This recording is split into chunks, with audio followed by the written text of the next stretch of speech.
Kyllä mä huomaan, mitä te ajattelette. Mä näen, miten sä katsot mua heti, kun mä sen lavalle. Että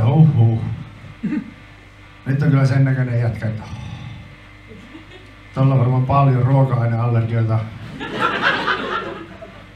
Niin on. Ja tilanne oli tosi paljon pahempi silloin, kun mä olin pieni.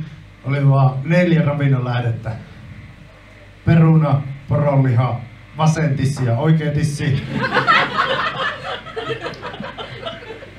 Mut sitten ne allergiat on kyllä onneksi helpottanut. Et muuten tulisi tosi outoja ravintolareissuja äidin kanssa. Niin mulla on myös sukunimikriisi. Koska siis Avelin, se on siis mun eksän nimi. Ja joo, Avelin, siis onhan se nyt hieno nimi, että se on aika harvinainenkin. Mutta sanotaanko nyt näin, että mä en halua elää mun loppuelämäni silleen, että jokin asia muistuttaa mua mun eksästä päivittäin. Jostain syystä meidän yhteinen lapsi otti se vähän loukkauksena. Ja sitten meidän eron aikaan, niin mun läheiset oli mulle sit silleen, että hei Salla, että nythän sä voit ottaa sitten sun tyttönimen takaisin.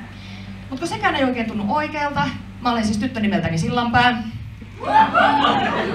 Et se on vähän raskasta, kun ihmiset tulee sit paljon kyselemään, että no, ootko Jarille sukua?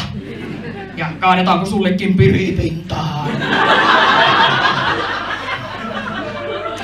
Toki mä olen sitten tajunnut sen, että tää mun tyttönimi saattaa selittää sen, että miksi minä tykkään itteni huomattavasti nuoremmista miehistä.